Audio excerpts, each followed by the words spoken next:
Assalamualaikum warahmatullahi wabarakatuh. Halo semuanya, perkenalkan nama saya Teacher Dwi. Saya mengajar Social Studies di SMP Lezwadi Al-Falah Depok. Kali ini saya akan berbagi tips bagaimana kita merencanakan penelitian yang akan kita lakukan. Penelitian di sini itu bisa bermacam-macam ya, bisa penelitian ilmiah, bisa penelitian sosial atau penulisan sejarah. Nah, pada dasarnya dalam suatu penelitian itu kita harus mengedepankan objektivitas. So, kita harus tahu jauh-jauhin subjektivitas atau perasaan kita pada hasil penelitian yang akan kita dapatkan.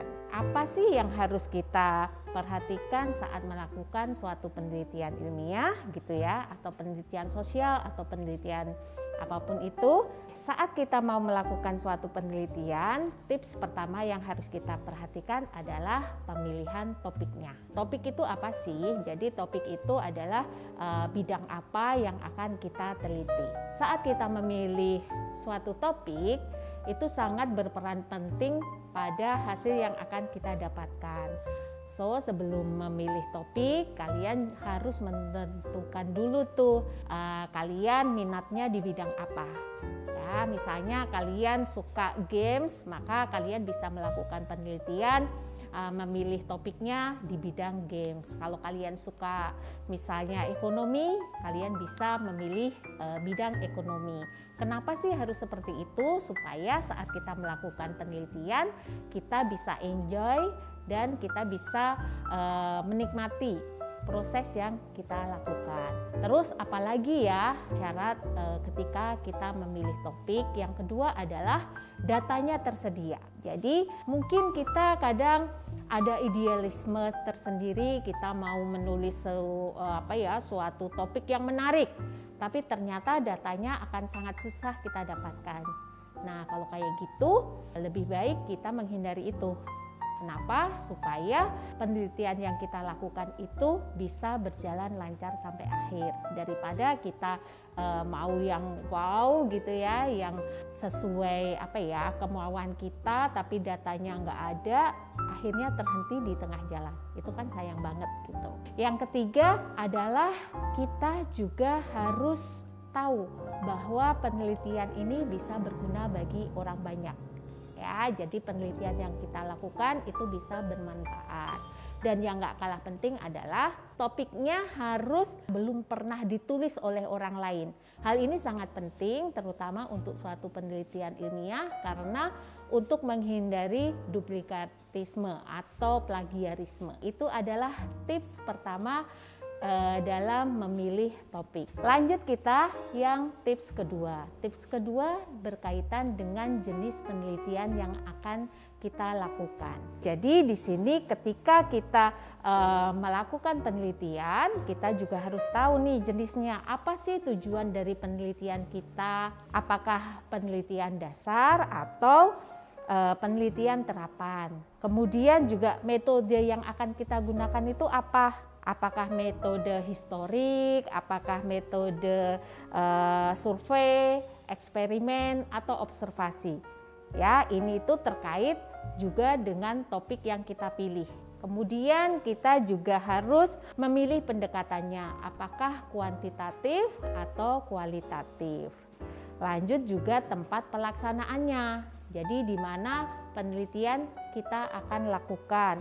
Bisa saja penelitian dilakukan di laboratorium atau penelitian bisa dilakukan di perpustakaan atau penelitian bisa dilakukan di lapangan.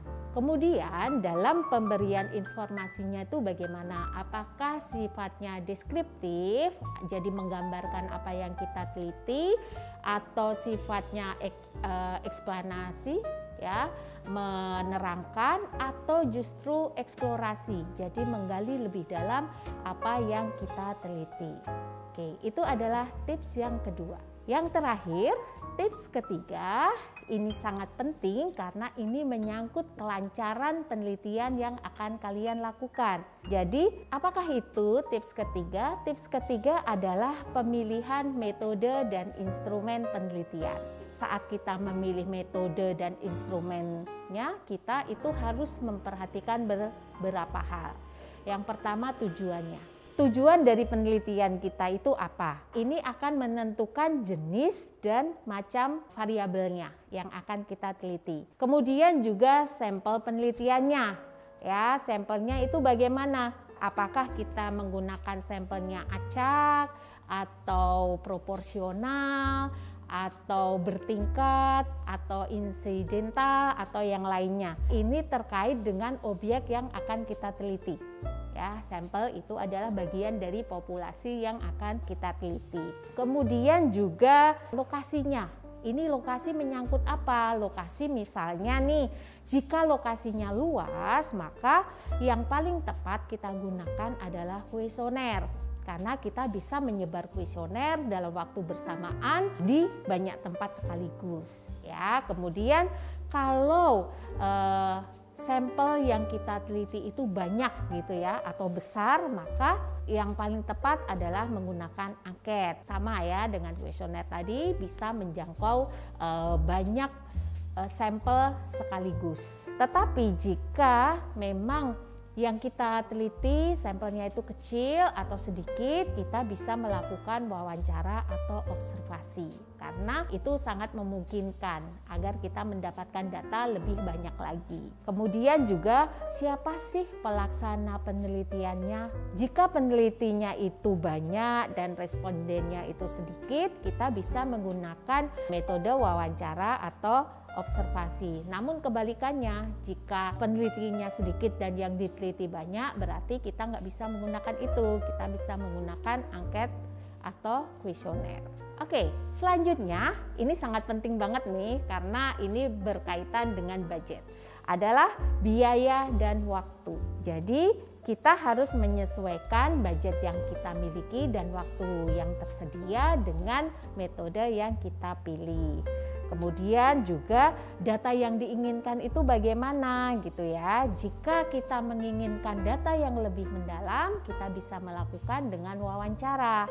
Tapi jika kita itu menginginkan datanya yang ya biasa aja gitu ya, sekedar kita untuk mengetahui gitu, kita bisa menggunakan kuesioner. Oke guys, itu adalah beberapa tips yang akan sangat membantu penelitian yang akan kita lakukan sehingga penelitian kita bisa dilakukan dengan mudah dan lancar dan bisa selesai dengan baik.